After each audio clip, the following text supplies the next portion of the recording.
I am Dennis Mitchell, and I am the proud founding president of the Alpha Light Fund, Incorporated. I'm also a proud graduate of Cornell University, class of 1984, College of Arts and Sciences. So, let me begin by expressing my deepest gratitude to the leaders that are here, the brothers that are here, the community members that are gathered here. In particular, I want to acknowledge our host, Cornell's own President, Michael Kotlikoff.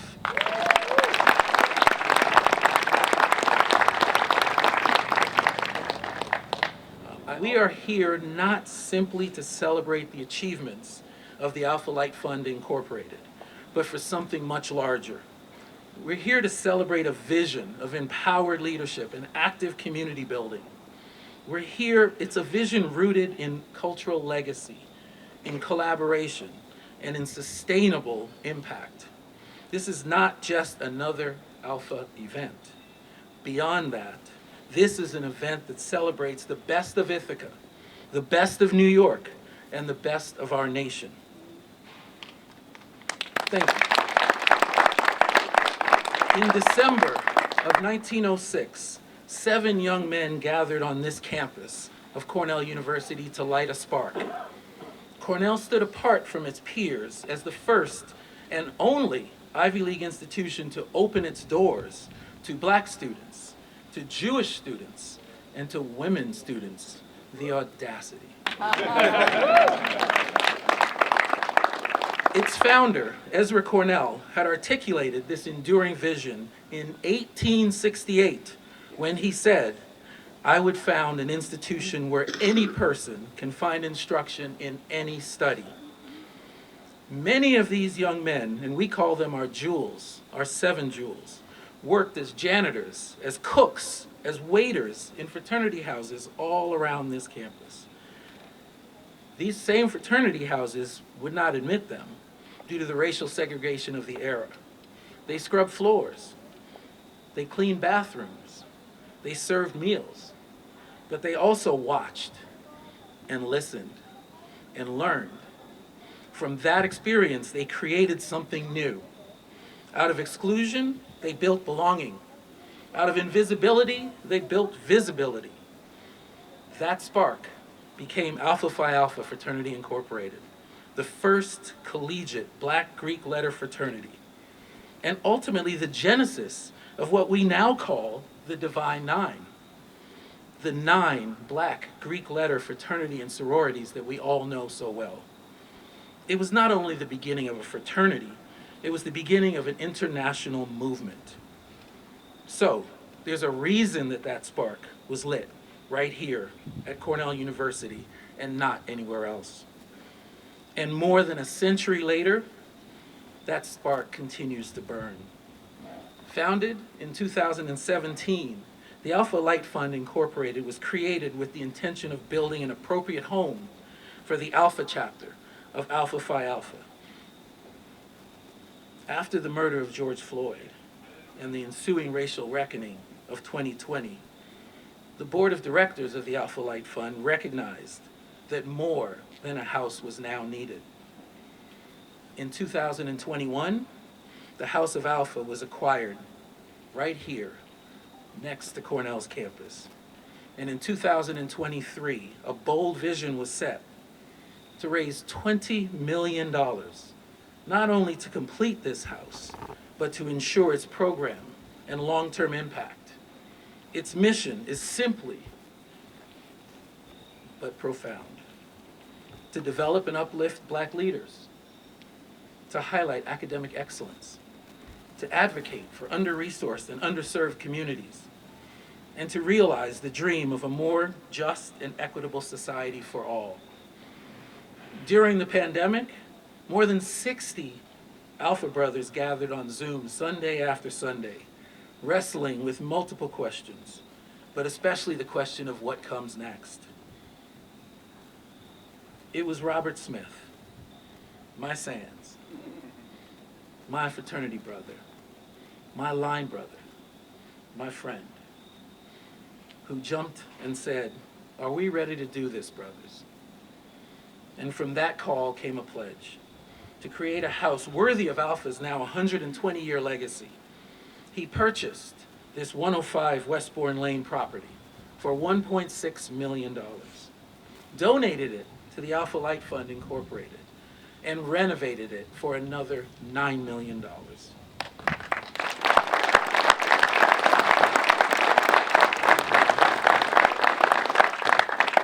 Robert alone, beyond an $8 million gift, including loans, is all in at this point for about $11 million in this facility.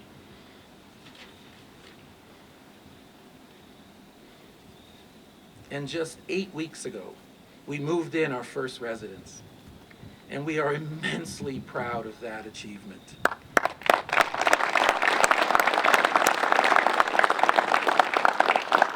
This result is not simply a building, it's the House of Alpha Leadership Institute, a space that embodies the vision of our founders, yet updated for the needs of the 21st century. The House of Alpha Leadership Institute is the physical manifestation of the Alpha Light Fund's vision. It is more than a residence. It is a leadership hub, a cultural and tourism destination, and a community anchor. For example, in partnership with New York State's I Love New York Black Travel Initiative, the House of Alpha will serve as a tourism destination that highlights Black culture, Black history, and historic sites such as the Underground Railroad and the Harriet Tubman Freedom Trail. It will create dozens of jobs for the Ithaca community. It has already engaged minority and women-owned businesses in its construction and its design. And it has done so with a commitment to historic preservation and green, sustainable building practices. This is a space built for growth, grounded in intention and open to all. The House of Alpha anchors the Leadership Institute, which is powered by our mission and our 7 pillars.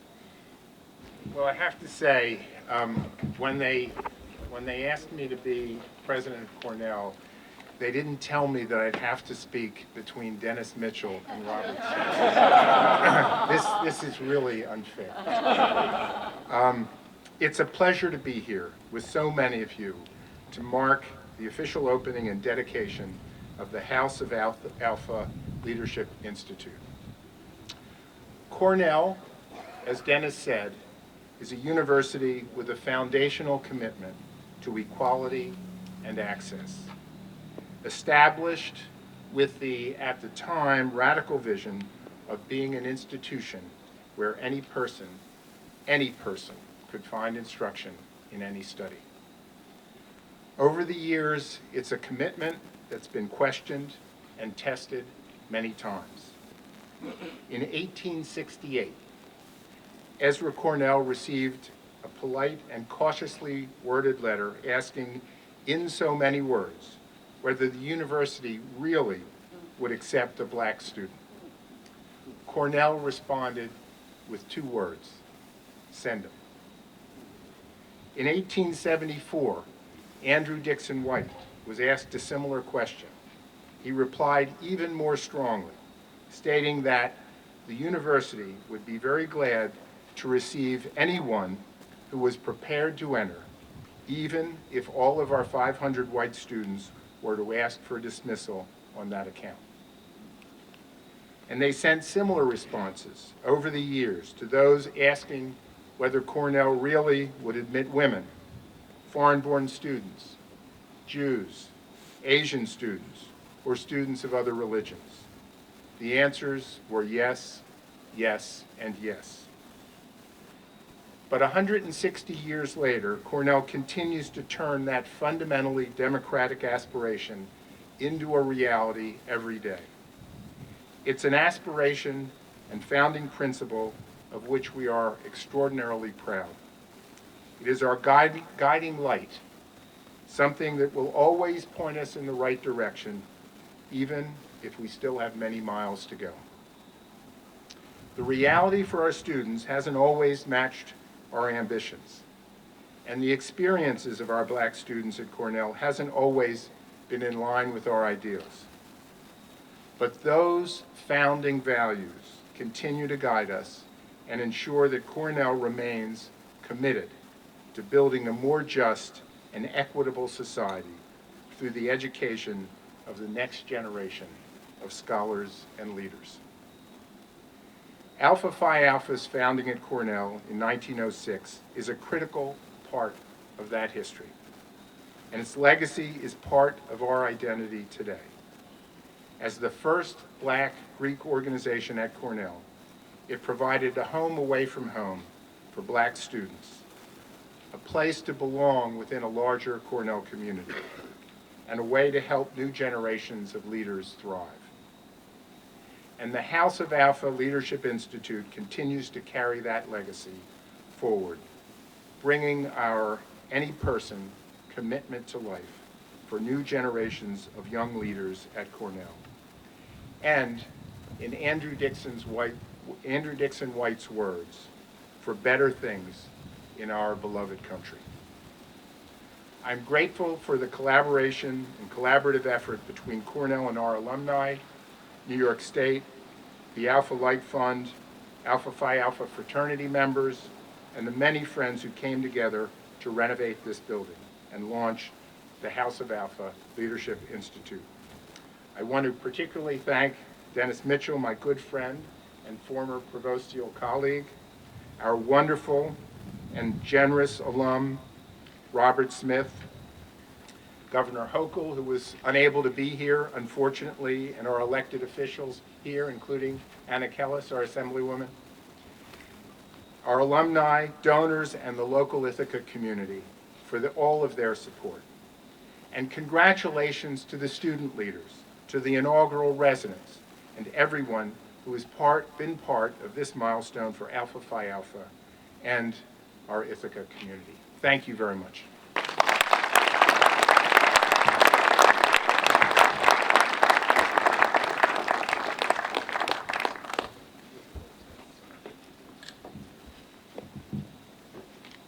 So this next part is easy. You know him, Robert Frederick Smith.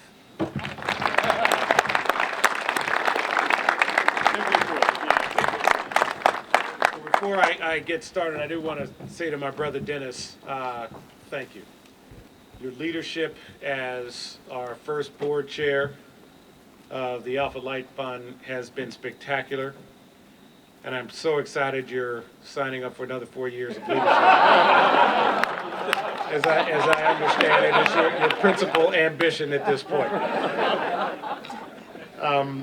In all sincerity, to Dennis and the board and all that you all have done in ushering forward the future of not only Alpha Phi Alpha, but the Alpha Light Fund.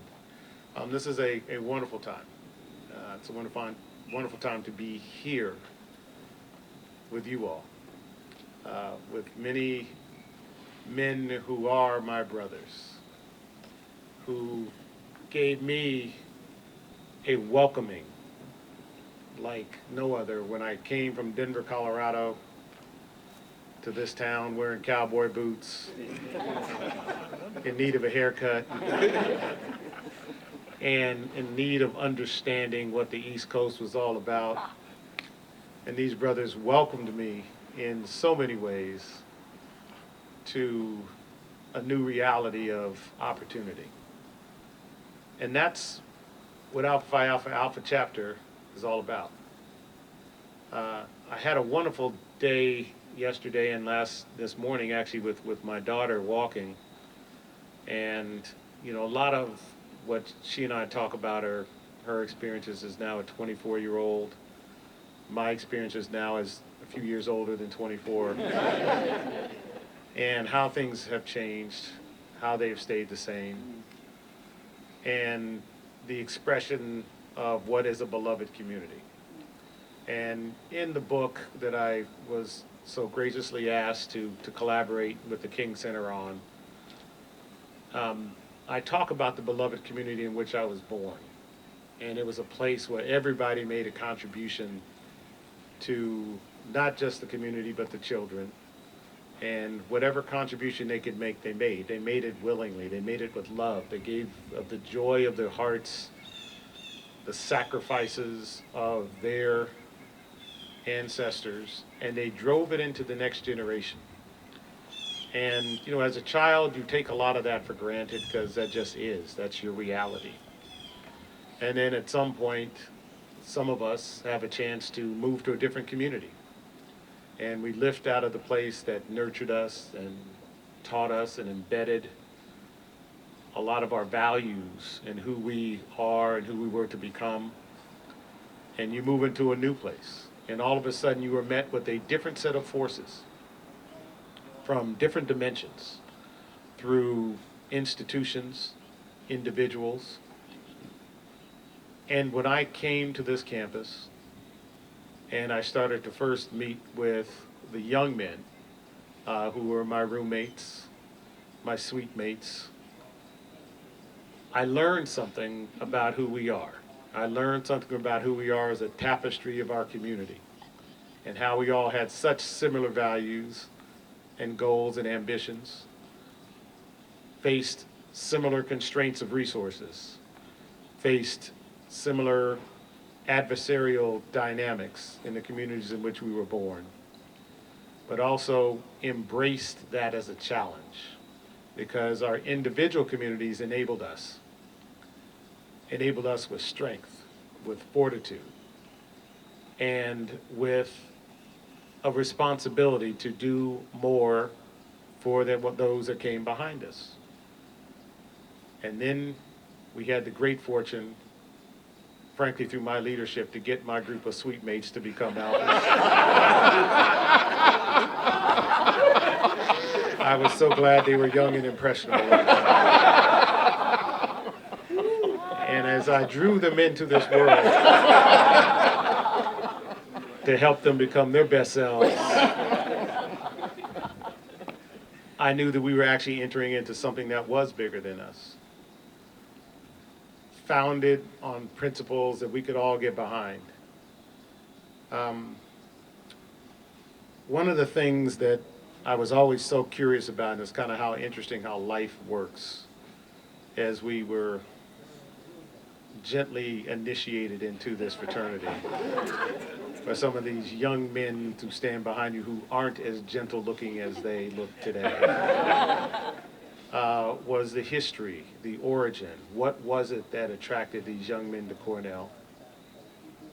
A lot of it was the principles on which Cornell was founded. I would found an institution where any person can find study. In 1874, if all of them resigned from this college, then that's fine too. There's some principles there that we all hold dear and enable us to freely express our abilities on this campus and in this place.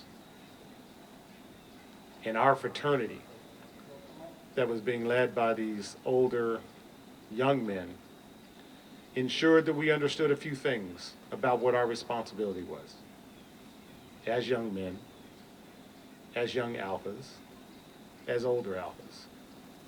And it was a deep responsibility and commitment to community. It was a deep responsibility and a commitment to each other. And it was a deep responsibility and commitment to understand that we are enough to solve the problems that we face, to enable the opportunities that we want to embrace, and to support each other, and to support the communities, and to lead our communities to a place where we can really become our best selves. All of that was what this fraternity meant. And all of that is what this fraternity means. And so I entered into a new beloved community, and it was the community of Alpha. And it was best expressed some days sitting around laughing, some days finding places to study and figure out how we're going to pass this test together. Some days trying to figure out how Louis Tobias was not going to get in trouble for the antics that he was engaged in that day. all of those things built that fabric. All of those things built not only culture, but character. And as many of my fraternity brothers aged at a much higher rate than I realized it was important that we come together and really coalesce on the ideas and dreams of creating some permanency in place, which is what this represents. Because the values are permanent. And I see it every time I meet these young brothers when I come here. It's the same values that we were not only taught, but that we pass forward. This institution works. Alpha Phi Alpha works. We as a brotherhood work. And while we may question the dress codes of these young men, we cannot question their character. We cannot question their ability, their desire, their intellect, their capability.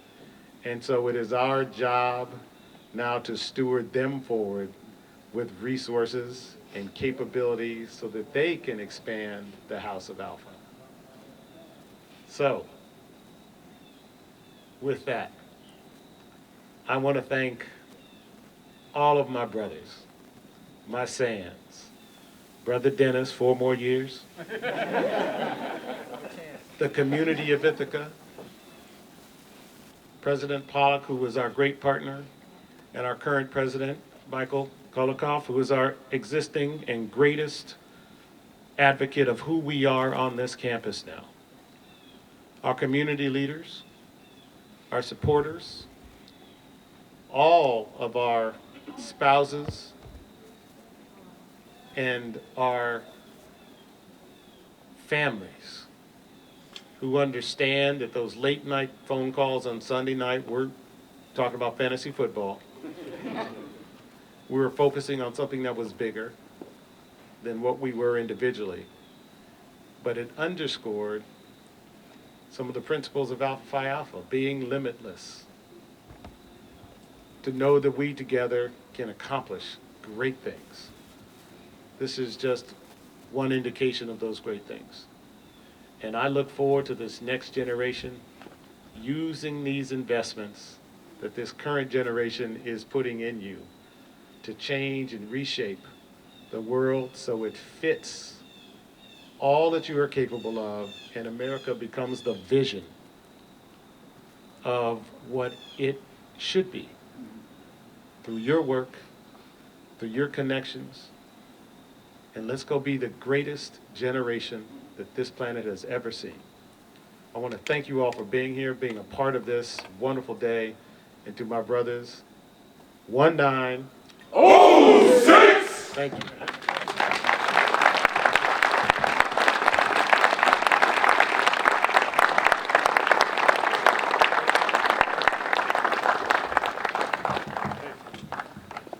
So I'm going to ask you all to just bear with us.